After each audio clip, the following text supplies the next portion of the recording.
사랑합니다. 자, 오늘 본문에서는 크게 두 가지 말씀으로 정리할 수가 있습니다.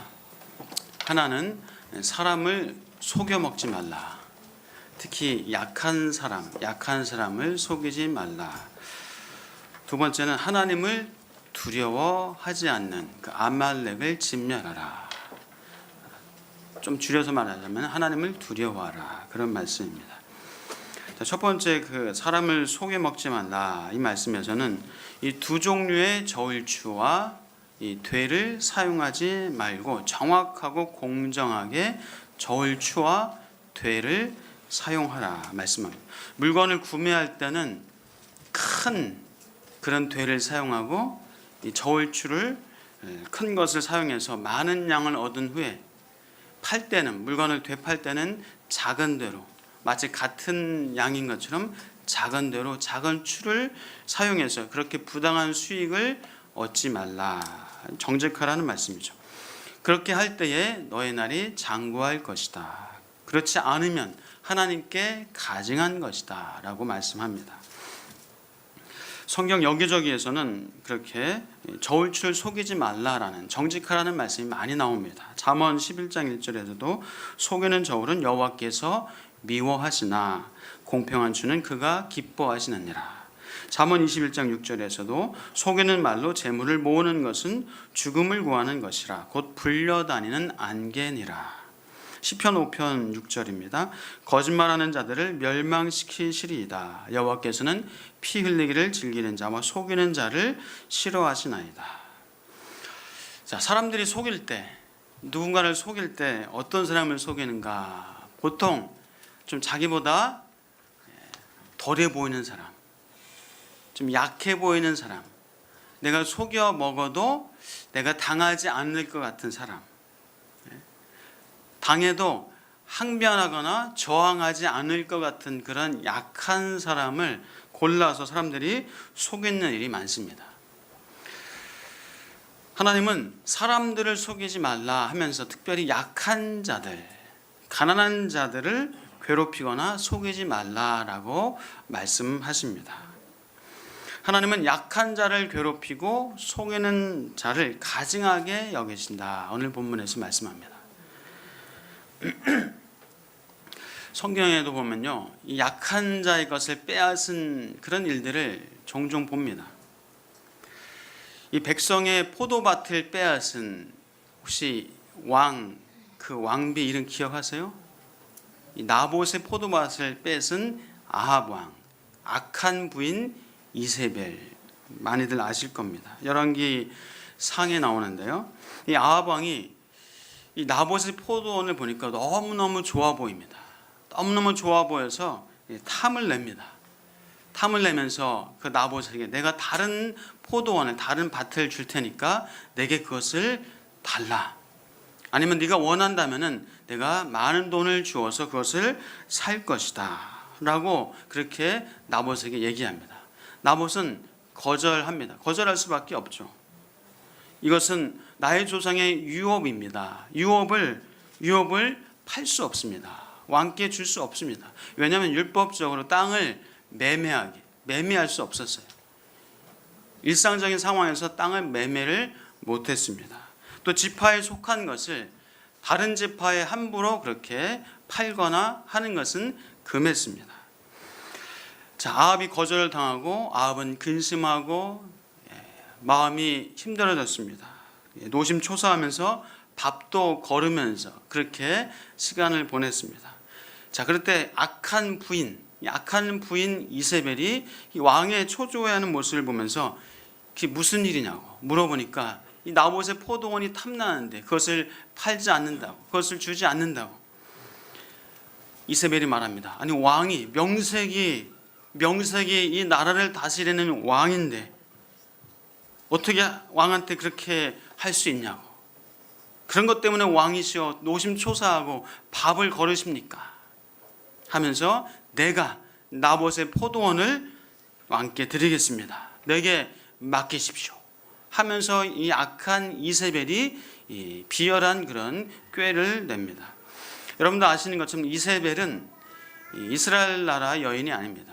이방 나라 시돈에서는 이 바알을 아주 섬기는 이 제사장이 왕이 되는 이 엣바알이라는 사람이 시돈의 왕이었는데, 그 엣바알의 딸이 바로 이세벨입니다. 그만큼 바알 숭배가 강력한 나라였는데, 그 바알을 이스라엘 땅에 가지고 와서 이스라엘 땅에 바알 숭배의 아주 근원을 만들었던 여인이 바로 이세벨입니다. 성경 역사상 가장 잔인하고 또 타락한 여인 중에 하나가 이세벨입니다. 자, 이세벨은 왕의 이름으로 나봇의 성읍에서 살고 있는 귀족과 장로들에게 편지를 씁니다. 불량자 두 사람을 포섭해서 나봇이 하나님과 왕을 저주했다라고 거짓 증언을 하기하고 나봇을 끌고 나가서 돌로 쳐 죽이라 라는 그런 편지로 지시를 합니다. 이 지시대로 나봇은 그만 두 불량자에게 거짓 증언을 당하게 되고 억울한 누명을 쓰고 돌에 맞아 죽음을 당하게 됩니다. 그래서 아합과 이세벨은 이 나봇의 포도원을 탈취를 빼앗게 됩니다. 자, 이 사건으로 인해서 하나님은 엘리야 선지자를 아합에게 보내서 말씀하시죠. 네가 죽이고 또 빼앗았느냐?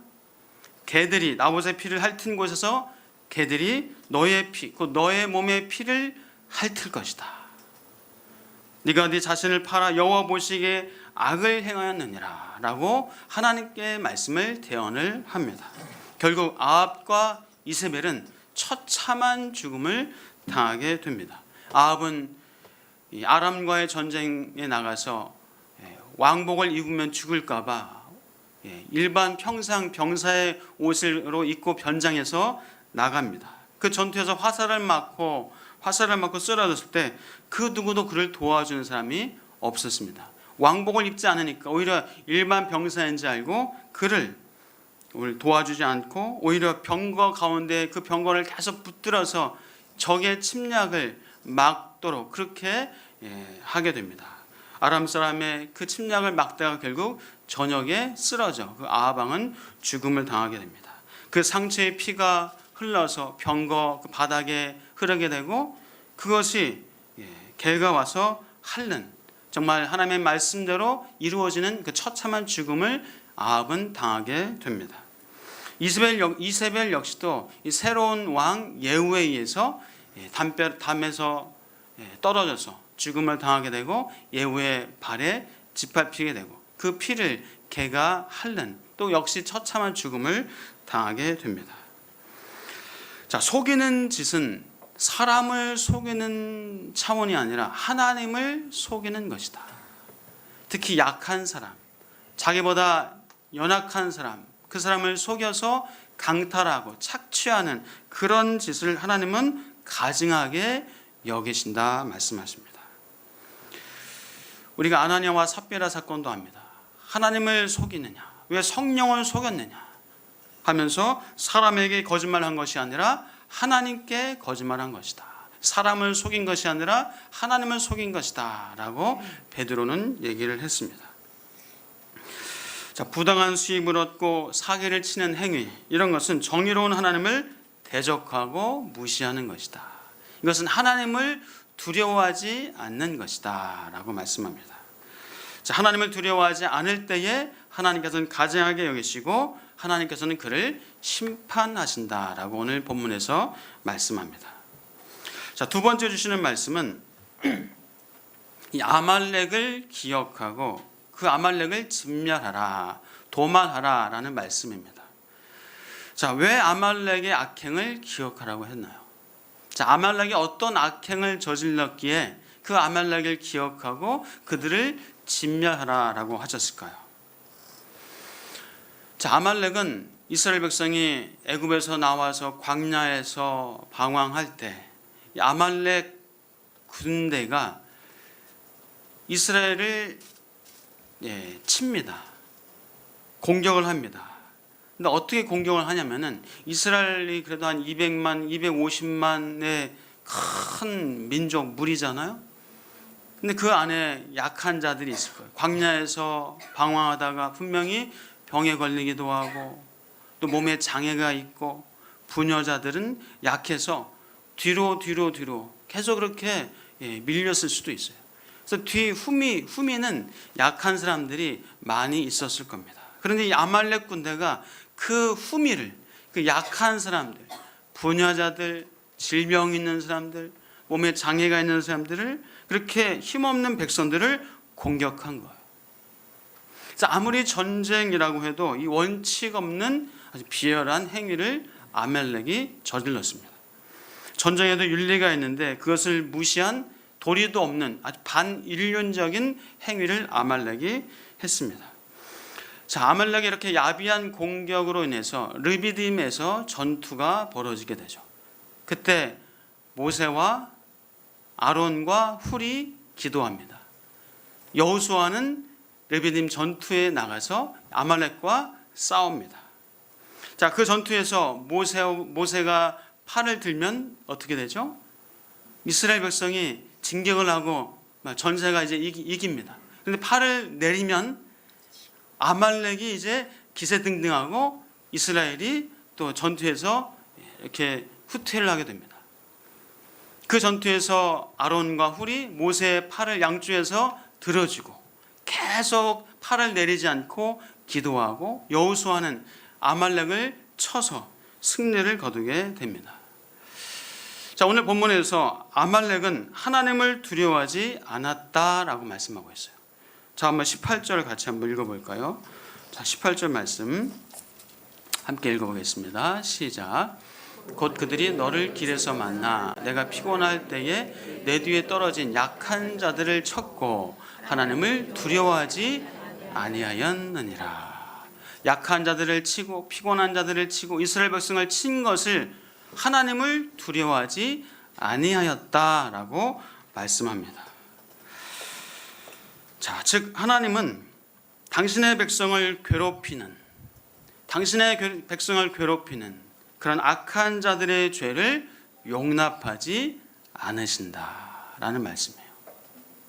당신의 백성을 하나님께서 지키시고 보호하신다라는 말씀입니다. 자, 성경에는 하나님이 당신의 백성을 보호하시는 사건이 많이 나옵니다. 성경 역사를 하나님께서 당신의 백성을 보호하시고 인도하시고 구원하시는 역사다라고 그렇게 말할 수 있습니다. 자, 이스라엘 백성이 가나안 땅에 들어가기 직전에 모압 광야에 머물고 있었습니다. 모압 광야에 머물고 있을 때 그때 모압 왕 발락이 계략을 꾸밉니다. 저들을 놔뒀다가는 우리가 크게 당할 수 있겠다라는 그런 생각에 계략을 꾸밉니다. 거짓 선지자 누구요? 발람을 불러서 이스라엘 백성들을 저주하게 합니다. 산 위에 올라가서 거기서 이스라엘 백성을 저주하게 합니다. 그러나 하나님께서는 발람의 입을 막으시고 오히려 축복하게 하십니다. 나귀의 입을 열어서 발람을 막기도 하셨습니다. 오히려 모압의 왕이 이스라엘을 저주하라고 데려간 그 산 정상에서 발람 선지자는 저주가 아니라 축복을 하게 됩니다. 하나님이 그렇게 이스라엘 백성을 보호하시고 살펴주셨습니다. 저는 그 본문을 묵상할 때마다 이스라엘 백성이 그 사실을 바로 그때 그 사실을 알았을까? 알고 있었을까? 지금 발락 왕이 저 산 위에 올라가서 자신들을 저주하려고 하는 그런 사실을 이스라엘 백성들이 알고 있었을까? 여러분 생각 어떠세요? 알고 있었을까요? 분명히 몰랐을 거예요. 발락 왕이 당연히 모르게 계략을 꾸민 거죠. 몰래 발람 거짓 선지자를 불러다가 이스라엘 백성을 저주하게 나름대로 어떤 그런 비밀 작전이었겠죠. 이스라엘 백성은 그 사실을 나중에서야 알았을 거예요. 나중에서야 알게 되고 그것을 성경에 기록했을 겁니다. 다시 말해서 하나님께서는 보이지 않는 손으로 이스라엘 백성을 보호하시고 인도하시고 함께 하신다는 거예요. 다시 말해서 하나님께서는 보이지 않는 손으로 저와 여러분과 함께 하시고 우리를 붙잡고 계신다는 사실입니다. 믿으시기를, 받아들이시기를 주의 이름으로 축복합니다. 여러분, 하나님의 손이 보이십니까? 여러분을 붙잡고 있는 하나님의 손이 느껴지십니까? 보이시고 영적인 눈으로 볼 수 있기를, 느끼시기를 주의 이름으로 축복합니다. 이 나라가 망하고 포로로 붙잡혀간 그 바벨론에서 유대 백성, 유대 민족이 몰살당할 수도 있는 위기를 만났습니다. 이 하만이라는 사람이 유대인들을 몰살할 계략을 짰습니다. 그 계획대로라면 유대 민족은 완전히 몰살당할 수밖에 없었습니다. 그러나 에스더와 모르드게, 이 에스더와 모르드게를 통해서 하만의 계략을 무찔렀습니다.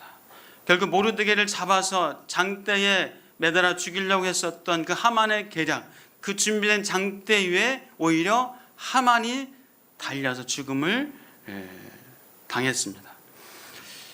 하만은 근데 이 아각 사람이다. 성경에 보면 아각 사람이다라고 기록하고 있어요. 이 아각 사람은 이 아말렉 족속을 가리킵니다. 아말렉 족속. 아말렉 족속이 어땠었죠? 아까 이스라엘 백성을 후미에서 비열하게 공격했었던 그 아말렉을 기억하고 그들을 진멸하라고 하셨던 말씀. 하만이 그래서 그 조상 때 이스라엘 백성과의 어떤 그런 원한 관계를 여전히 품고 있지 않았을까 추정을 합니다. 그래서 하만이 아무 이유 없이 유다 백성을 진멸하라고 한 것은 아니었던 것 같아요. 그런 어떤 과거의 생각 때문에 유다 민족을 몰살하려고 했지만, 그러나 그 계략은 무너져 버리고 오히려 아말렉 족속인 하만이 진멸을 당하게 되죠. 하나님의 말씀이 그대로 이루어진 겁니다. 우리가 잘 알고 있는 믿음의 조상 아브라함은 먹을 것이 없어서 애굽으로 내려갔습니다. 거기서 아내 사라를 누이라고 속여야만 생명을 부지할 수 있는 참 그런 어려운 상황이었습니다. 누이라고 속입니다. 그것 때문에 이 애굽의 바로에게 아내를 뺏길 수도 있었습니다. 그러나 하나님께서 막으시고 오히려 많은 재물과 가축을 받아서 애굽에서 나오게 하셨습니다. 그 일이 애굽에서만이 아니라 그랄 땅 블레셋에서도 그런 일이 동일하게 있었습니다. 그곳에서도 아내를 누이라고 속였지만은 많은 재물과 가축을 가지고 그 땅에서 아브라함은 나왔습니다. 부전자전인지 아브라함의 아들 이삭도 역시 아내 리브가를 또 누이라고 속이는 그런 사건이 있었습니다. 그러나 하나님께서는 그들을 불쌍히 여기시고 자신의 아내를 누이라고 속여야만 살 수 있는 그런 힘겨운 상황에서 하나님께서는 그들을 불쌍히 여기시고 그들을 그래도 지키시고 보호하시는 하나님의 손길을 우리가 보게 됩니다. 자, 무슨 말씀입니까? 우리가 보지 않고 모르는 상황에서도 보이지 않는 손으로 우리를 보호하시고 지켜주시는 여호와 하나님이 우리의 아버지란 사실을 우리 믿으시길 다시 한번 주의 이름으로 축복합니다. 만약에 우리가 천국에 가서 우리가 우리 인생의 동영상을 볼 수 있다면, 하나님이 보여주신다면은 참 우리가 몰랐던 상황에서 우리를 지켜주시고 우리를 보호해주시고 우리의 생명을 살려주시고 했었던 그런 많은 사건과 일을 우리가 하나님이 틀어주신 동영상으로 확인할 수 있지 않을까라는 생각을 해봅니다. 아말렉이 이스라엘 백성에게 행한 그 악행을 기억하셔서 아말렉을 진멸하시고 하만을 심판하신 하나님은 당신의 백성을 이렇게 보호하시고 살펴주십니다. 하나님은 여러분을 보호하시고 지켜주시는 줄 믿습니다. 자, 사랑하는 여러분 무엇이 두렵습니까? 무엇이 여러분을 두렵게 합니까? 하나님은 우리를 이렇게 인도하시고 보호하시는데 여러분 무엇이 왜 여러분 두렵습니까? 사실 현실적으로는 우리에게 두려움이 생겨요. 현실적으로는 우리에게 두려움이 생깁니다. 우리는 그런 존재예요. 어렸을 때는 무의식적으로 내가 사랑받지 못할까라는 두려움, 내가 혹시 버림받을까라는 두려움, 내가 인정받지 못할지도 모른다는 그런 두려움, 어렸을 때 그런 두려움이 무의식 중에 쌓이고 생겨지기도 합니다. 자라면서 질병, 불합격, 실패, 취업의 두려움, 부도의 두려움, 결혼을 앞두고도 두렵습니다. 과연 이 결혼이 제대로 하는 것인가? 결혼하고 나면 과연 잘 살 수 있을까? 집장만의 두려움, 자녀 출산의 두려움. 사실 우리의 일상에서 현실적으로 두려운 일들이 생겨요. 이제 요즘 수시 원서를 쓰고 있는데 학교 진학의 두려움. 학교 진학하고 나면 두려움이 없어질까요? 또 공부에 대한 두려움, 스트레스. 공부 잘하면 두려움이 없나요? 취업에 대한 두려움. 그 다음에 또 어떤 두려움요? 취업에서 과연 일을 잘 할 수 있을까? 성공적으로 해낼 수 있을까? 라는 두려움. 이직에 대한 두려움. 또 사업을 해야 될까? 어떤 사업을 해야 될까? 막연한 두려움. 이사, 결혼, 여러분의 장래, 미래, 노후에 대한 두려움. 이런 두려움들이 생겨져요. 생겨납니다. 자녀를 키울 때 두려워해 보셨죠? 자녀를 키우면서 자녀가 안 들어오면 혹시 얘가 뭔 짓 하고 있나? 혹시 얘가 사고라도 당했나? 어디 가서 뭘 하고 있나? 그 자녀를 키우면서 공부를 잘할까? 얘가 결혼을 할까? 정말 좋은 사람, 믿음의 사람을 만날 수 있을까? 이 자녀를 기르면서도 그 현실적인 두려움이 생겨져요. 인간은 이런 두려움을 가지고 사는 존재인 것 같아요. 자, 그렇다면 어떻게 하면 이러한 이 많은 두려움을 극복할 수 있을까요? 어떻게 하면 이 두려움을 이길 수 있을까요? 여러분, 두려움을 극복하시길 축복합니다. 두려움을 이기시길 축복합니다. 어떻게 해요?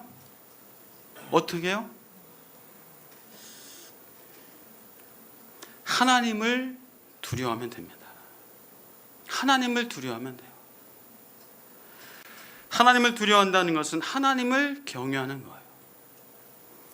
하나님 그분이 내가 두려워하고 있는 사건과 사고와 질병과 장래와 미래와 노후와 죽음을 넘어서시는 분이라는 그 고백이 있어야 됩니다.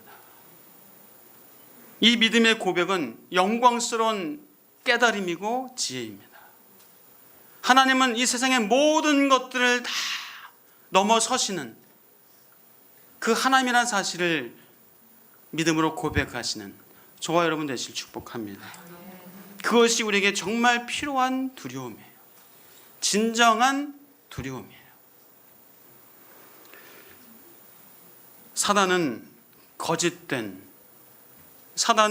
이 현실적인 것 같지만 불신앙의 두려움을 갖게 합니다. 그것이 사단이 주는 두려움이에요. 그러나 하나님을 두려워하면 세상의 그 어떤 것도 두려워하지 않습니다. 하나님을 두려워할 때 세상을 두려워하지 않고 사람을 두려워하지 않습니다. 그 어떤 사건도 장래도 미래도 두려워하지 않습니다. 하나님을 두려워하시길 축복합니다.